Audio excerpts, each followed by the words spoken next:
You may have heard delay Social Security and you'll get a guaranteed 8% return. I call this one of the most misunderstood ideas in retirement planning. And when women trust in that guaranteed 8%, they potentially lose more than just money. If you've ever heard that delaying Social Security gets you a guaranteed 8% return, it's easy to see why that sounds appealing. But the phrase really oversimplifies what's going on. But this isn't just about terminology. This is advice that could cost women and their families. It could affect your income timing. It could create unnecessary risk.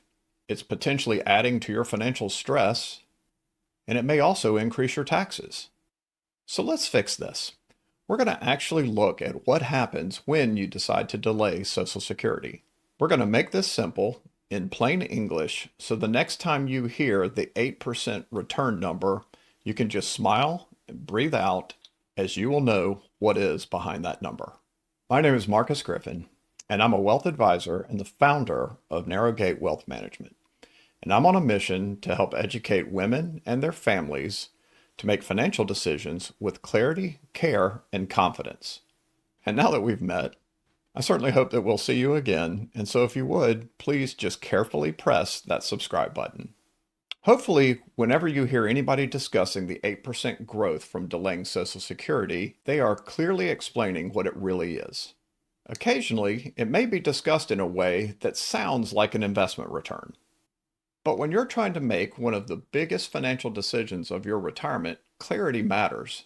When concepts get presented imprecisely, you may not be able to make informed decisions or even ask the right questions.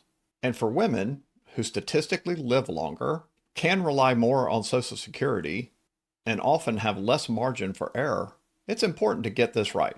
So what do you say? Let's clear this up. The decision about when to claim Social Security is actually simpler than you think once you understand what the decision actually is. And it's not the same decision for everyone, and in fact, for some people, it's not a financial decision at all. Let me show you what I mean. I'm going to do this by making 4 points, but then I also have one counterpoint. Point number 1, the 8% myth and what it really means. Let's start by unpacking this guaranteed 8% return idea. Hopefully, you've heard it explained that when you delay Social Security from age 67 to 70, you get an 8% increase in benefits each year that you delay. However, if what you thought you heard was that each year that you delay, you get a guaranteed 8% return, here's the first point. It's not a return in the investment sense. It's an increase in your monthly payment.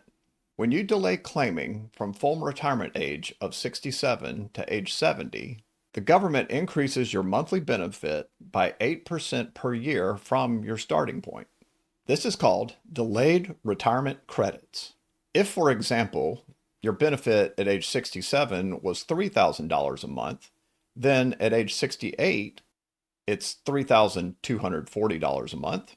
At age 69, it will increase to $3,480.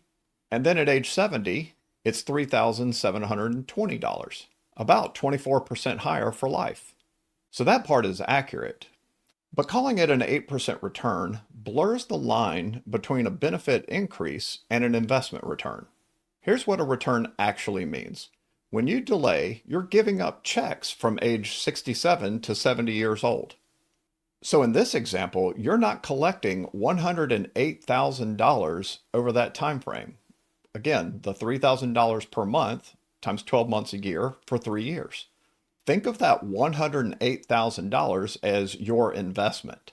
The return in this case is the extra $720 per month that you receive for the rest of your life.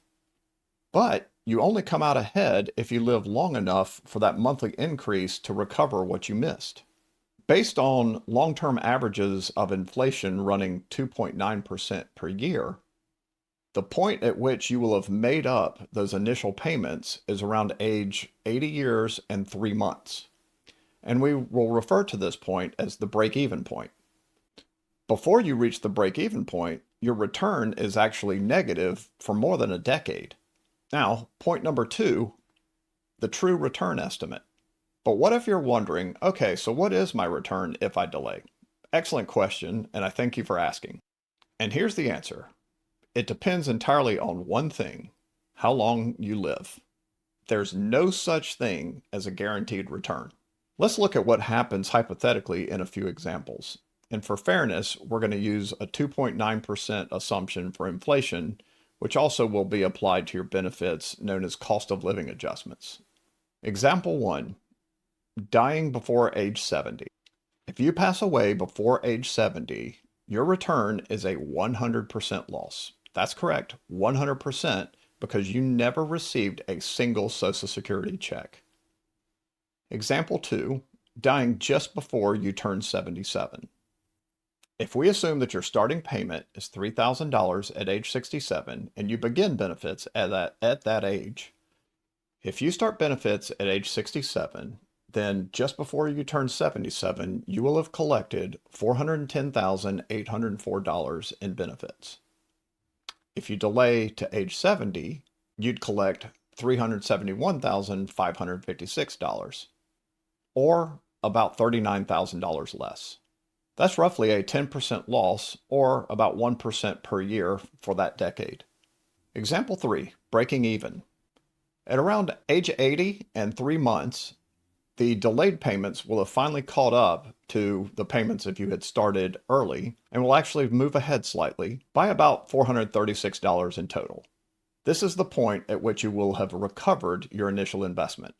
For the first 13 years after age 67, you're actually behind had you started at full retirement age. Example number 4, a typical woman's life expectancy. According to the Social Security Administration, the average woman at the age of 67 will live to be about 85 years and 7 months. By that age, had you started benefits at 67, you would have collected $875,507 in benefits. Delaying to age 70, you would have collected $947,787 in total benefits. That's only $72,280 more, a total return of about 8%, or roughly 0.4% per year. In example 5, for married couples, we'll look at men's life expectancy. For men, the math often works out less favorably.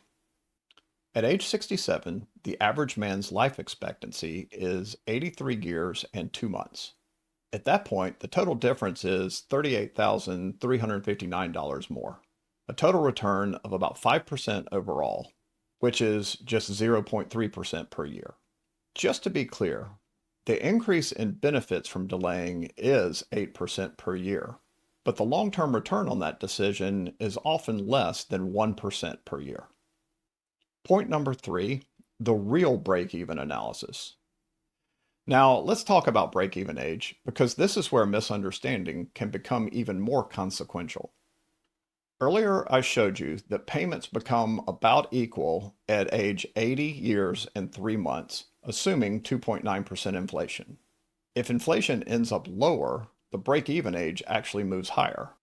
If you Google a Social Security break-even calculator and input your information, you'll see that many of them say about the same thing. And that is, delay from 67 to 70 and you'll break even shortly after your 80th birthday. Live past that point, you win. Die before then, you lose. Sounds simple, but not so fast. Here's what most of those calculators leave out. They ignore what you had to give up in order to delay Social Security. We call that opportunity cost.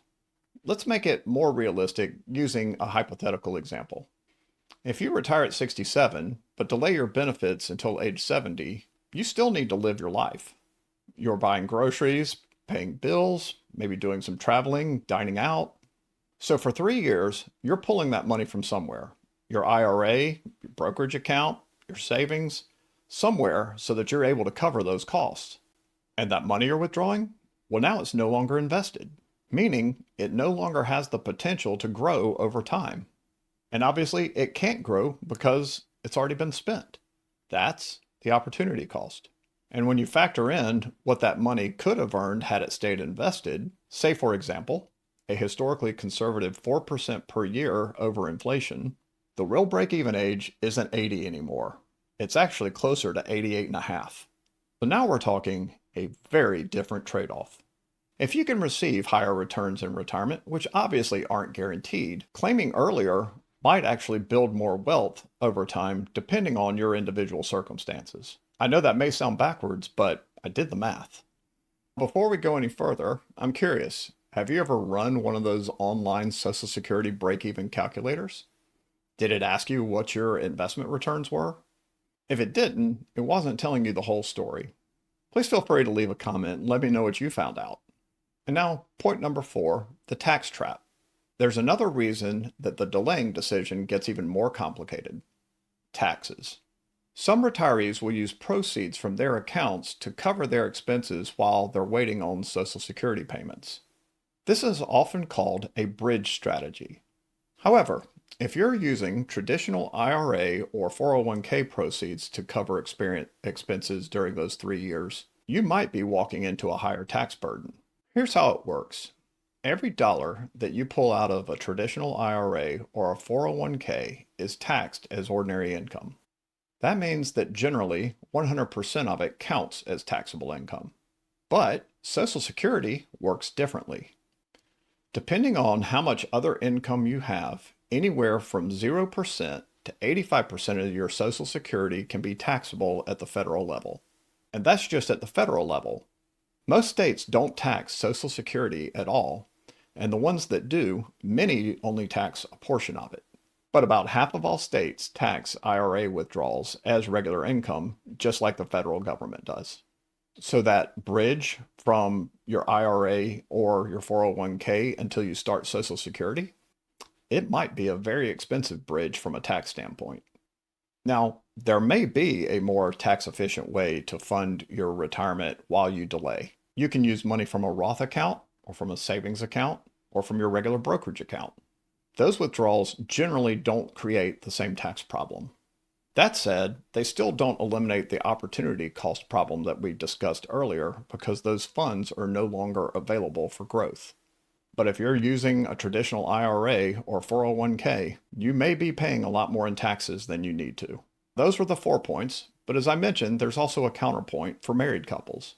For married couples, this isn't just about cash flow. So here's where everything that I just said may not matter. For married couples, the decision about where the higher earning spouse begins claiming Social Security isn't just a financial optimization question. It's also an insurance question. Here's why. When one spouse dies, the surviving spouse gets to keep the higher of the 2 Social Security benefit checks, and the other payment just stops. So if you're the higher earner and you delay Social Security until age 70, you're not just increasing your own benefit by the 24%, you're increasing the survivor benefit by the same 24%. And in most marriages, statistically speaking, the wife is the one who lives longer. So for the higher earning spouse, whether that's the wife or the husband, delaying Social Security may help protect the surviving spouse from potential financial shortfalls. So in this instance, it's less about maximizing wealth. It's about trying to gain peace of mind that will last a lifetime. The cost of waiting, those 3 years of missed checks, that's the insurance premium. And for many couples, it may be a reasonable trade-off. Now you may be thinking, when should I claim? Again, another great question. There are 3 strategic profiles that can help you think through your options. But before we look at them, let me say this. Choosing when to claim Social Security is a big decision, and it's only one piece of a much larger retirement puzzle. If you'd like help simply understanding where you are right now, there's a link in the description for a free 30-minute conversation. It's not a sales call, it's just an opportunity for you to get some clarity on where you are today. Let's look at those 3 profiles. Profile 1, the insurer. In this profile, assume you're the higher earning spouse. In most cases, it may make sense to delay until age 70, and not because of that so-called 8% return, but because you're trying to protect your spouse. That delay acts like insurance for the survivor. Profile number 2. This is the investor, or also known as the realist. In this case, you may have significant savings, you may think that you can generate a higher investment return, or you may have some health concerns that may potentially shorten your life expectancy. For you, claiming early and investing those proceeds could help you build more wealth. Or, at the very least, it may give you a little bit more certainty about your income. And last, profile 3, the strategic delayer. In this case, you may be healthy, single, and have moderate assets. You want that larger benefit, but you do it in a smart way. You might bridge those gap years using either proceeds from a Roth account or from your brokerage account, not from a traditional IRA or 401k. And you may avoid the tax trap that we talked about earlier. So, which profile sounds more like you? The insurer, the investor, or the strategic delayer? Put it in the comments. I'd love to see where you land. And if this video helped you, and you'd like to help other people, please nudge that thumbs up because it helps more people to see this video. Here's your takeaway. That guaranteed 8% return, that's just a misunderstanding that I hope that we have cleared up. The right answer depends on your situation, your wealth, your health, whether you're married, and your tax situation. There is no one-size-fits-all strategy. And now you know what questions to ask. If you're looking for more information about when to claim Social Security, this video right here will go into more of the considerations beyond just the 8% growth number. Take a look. I appreciate you, and we'll see you soon.